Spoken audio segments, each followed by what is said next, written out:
Hello friends, welcome back to clear concept classes. दोस्तों, आज की क्लास में देखिए क्या लाए हम आपके लिए equation of straight line. Equation of straight line बहुत ज्यादा हार्ड लगता है बच्चों को, पर मैं बता दूं ये सबसे सिंपल चैप्टर होने वाला है।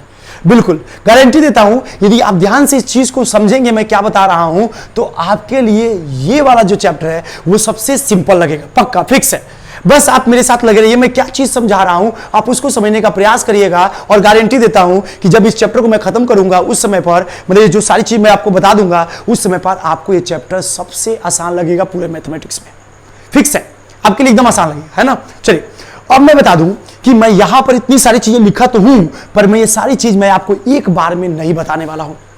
मैं आपके लिए छोटा छोटा वीडियो बनाऊंगा, छोटा छोटा, जिससे कि आप मेरे स्टूडेंट आप बोर ना हो और मैं भी पढ़ाने में बोर ना हो। इससे आप क्या करोगे, छोटा छोटा वीडियो बनाऊंगा, आपको जब भी 5-10 मिनट का टाइम मिलेगा आप इसको निकालोगे, एक बार पढ़ोगे, आपको समझ में आ जाएगा। तो आज के लिए जो सबसे छोटा वीडियो हमारे लिए होने वाला है वो क्या होने वाला है, इन 4 पॉइंट्स पे, इन 4 पॉइंट पे, यानी basic knowledge for the equation of a straight line. क्या पढ़ने जा रहे हैं हम लोग आज की क्लास में या आज की वीडियो में डिस्कस करेंगे basic knowledge of and basic knowledge for equation of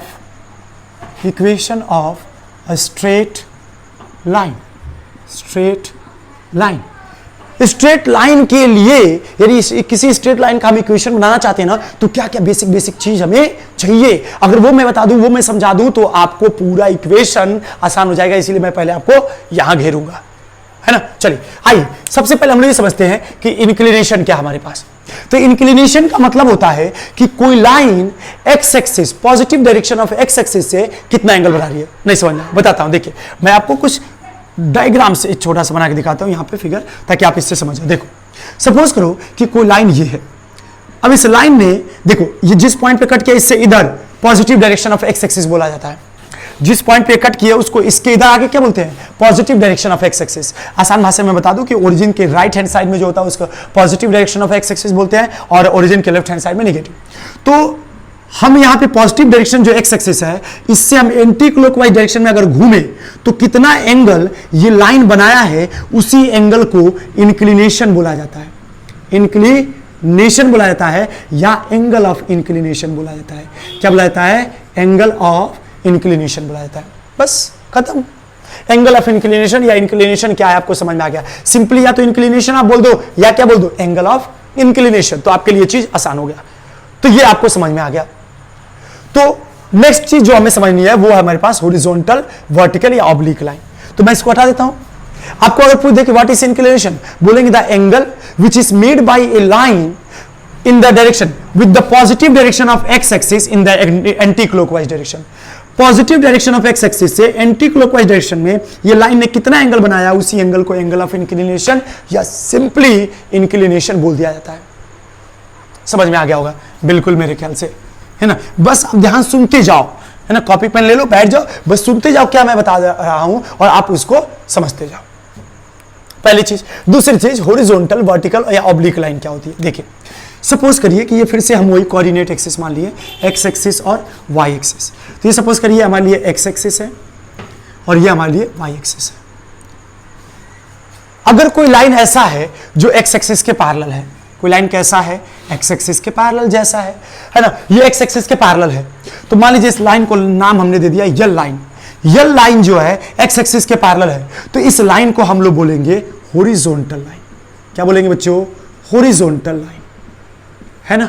और अगर कोई लाइन वाई एक्सिस के पैरेलल है, तो मान लीजिए इस लाइन को हमने यम कह दिया, तो वो लाइन जो वाई एक्सिस के पैरेलल है उसको हम लोग बोलते हैं वर्टिकल लाइन। क्या बोलते हैं, वर्टिकल लाइन। काम खत्म, काम खत्म। Any line which is parallel to x-axis is known as horizontal line, and any line which is parallel to y-axis is known as vertical line। तो x-axis horizontal line क्या है, vertical line क्या है, आपको क्लियर हो गया, है ना। horizontal line की खासियत एक और है कि वो x-axis से जो inclination बनाएगा वो 0 डिग्री होगा। The inclination of the horizontal line will always be 0, always be 0, and the inclination of the vertical line will always be 90 degree. बस समझ में आ गई भैया।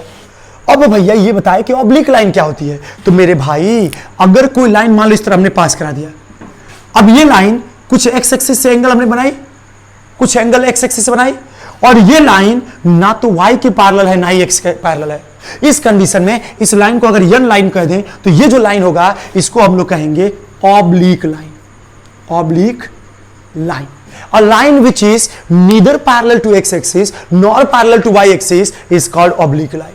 मतलब कि ये लाइन x एक्सिस से कुछ एंगल बनाएगा, लेकिन वो एंगल ना तो 0 डिग्री होगा ना ही 90 डिग्री होगा, तो उस लाइन को हम लोग क्या बोल देंगे, ऑब्लिक लाइन। खत्म। यही बेसिक चीज लोगों को नहीं समझ में आता है, इसी वजह से चैप्टर क्या लगने लगता है, हार्ड लगने लगता है ना। तो आपको ये बात तीनों समझ में आ गई कि वर्टिकल लाइन क्या है, हॉरिजॉन्टल लाइन क्या है, ऑब्लिक लाइन क्या है, आपको समझ में आ गया। अब एक लास्ट पॉइंट और समझ लेते हैं, ये नहीं 2 पॉइंट और, एक स्लोप का ग्रेडियंट, चलिए ये भी 2 पॉइंट और है, कुछ भी याद नहीं, 2 पॉइंट समझ लिए तो 2 पॉइंट और समझने में क्या बुराई है। आइए हटा देता हूं मैं इसको। देखिए अब हमको समझना है स्लोप क्या है। तो सपोज करिए कि कोई ऑब्लिक लाइन हमने ले लिया,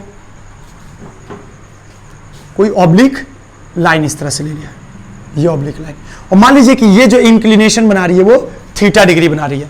ये कोई लाइन हमारे पास यल है, यह लाइन यल क्या कर रही है, a positive direction of x axis से कितना एंगल बना रही है, थीटा, और ये हमारे पास है वाई एक्सिस, है ना।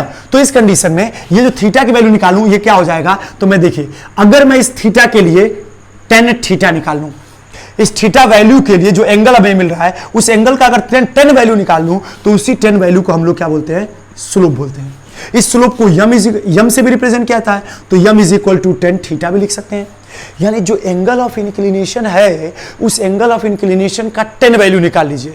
tan वैल्यू मतलब अगर यहाँ 30 डिग्री है तो tan 30 डिग्री निकाल लीजिए, या 45 है तो tan 45 निकाल लीजिए, यहाँ 60 है तो tan 60 निकाल लीजिए। वो जो वैल्यू आएगी उस tan 60 की वैल्यू, tan 30 की वैल्यू, tan 45 की वैल्यू, उसी वैल्यू को हम लोग क्या बोलते हैं, स्लोप बोलते हैं। यानी भैया अगर मुझसे कोई स्लोप निकालने के लिए कहेगा तो एंगल दिया रहेगा, बिल्कुल दिया रहेगा, उस एंगल का स्लोप कैसे निकालेंगे, तो उसका tan एंगल निकाल लेंगे, जो भी एंगल दिया रहेगा उसका स्लोप निकल जाएगा, बिल्कुल निकल जाएगा। तो आपको स्लोप निकालने भी आ गया कि स्लोप इज इक्वल टू यम होता है, और यम इज इक्वल टू क्या होता है, tan थीटा हो गया।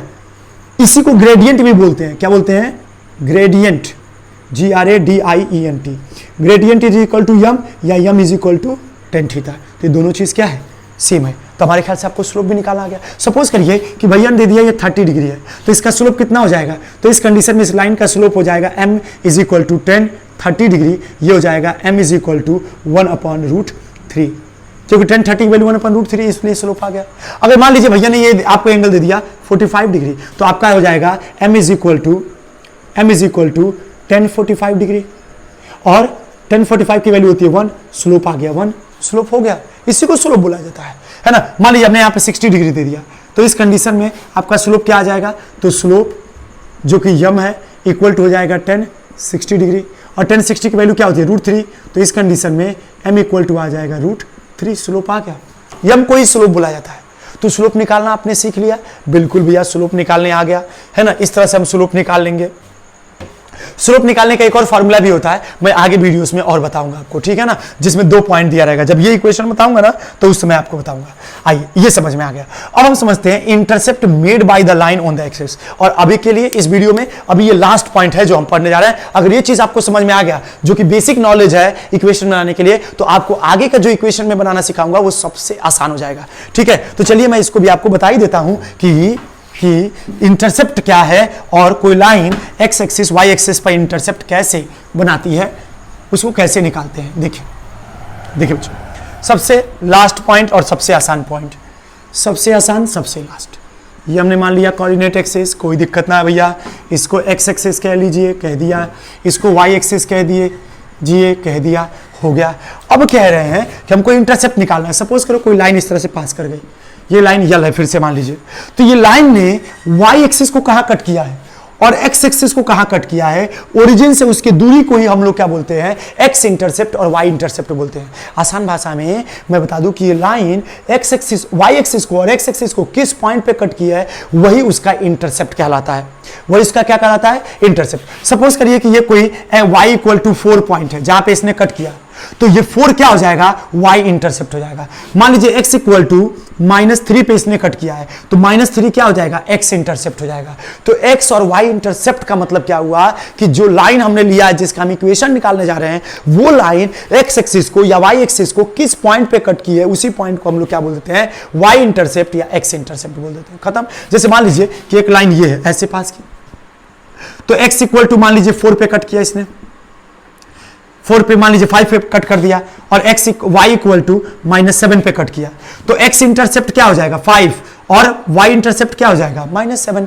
इस लाइन के लिए x इंटरसेप्ट 5 हो जाएगा और y इंटरसेप्ट क्या हो जाएगा -7। तो इंटरसेप्ट निकालना आसान हो गया। तो ये आपको समझ में आ गया। देखिए आपको वर्टिकल इंक्लिनेशन समझ में आ गया, हॉरिजॉन्टल ऑब्लिक वर्टिकल लाइन क्या होता है ये समझ में आ गया, स्लोप निकालना आ गया, इंटरसेप्ट निकालना आ गया। अगर इंटरसेप्ट निकालना आ गया तो आसान हो गया। अब मैं पूछ दूं कि अगर कोई लाइन ऐसे कोई पैरेलल है, कोई लाइन है जो x एक्सिस के पैरेलल, इसका इंटरसेप्ट क्या होगा, तो भाई देख लो कहां पे कट किया है। मान लीजिए y इक्वल टू 6 पे कट किया है, तो इसका y इंटरसेप्ट क्या हो जाएगा 6। ऐसे ही मान लीजिए कोई लाइन है जो इसके पैरेलल जा रही है, y एक्सिस के पैरेलल जा रही है, और y इक्वल टू यहाँ पे 8 पे कट की, सॉरी x इक्वल टू 8 पे कट की है, तो इस कंडीशन में x का इंटरसेप्ट क्या हो जाएगा 8। यानी वो लाइन x या y एक्सिस को जिस पॉइंट पे कट कर रही होगी मेरे भाई, उसी पॉइंट को हम लोग क्या बोल देंगे, उसका इंटरसेप्ट बोल देंगे। अगर x एक्सिस पे कट कर रहा है तो x का इंटरसेप्ट, अगर y पे कट कर रहा है तो y का इंटरसेप्ट। तो ये चीजें समझ में आ गई, चारों पॉइंट समझ में आ गया इस इक्वेशन को बनाने के लिए। अगर ये चारों पॉइंट समझ में आ गया तो मैं गारंटी देता हूं कि इक्वेशन ऑफ स्ट्रेट लाइन आपके लिए आसान हो चुका है। होना नहीं है, अगर 4 पॉइंट आप समझ में आ गए तो इक्वेशन ऑफ स्ट्रेट लाइन आपके लिए आसान हो गया। ठीक है, तो फ्रेंड्स नेक्स्ट वीडियो में आपको बताऊंगा equation of a straight line, जिसमें हम लोग डिस्कस करेंगे ये सब चीजें। ठीक है, तो आज के लिए बस इतना ही, मिलेंगे नेक्स्ट वीडियो में।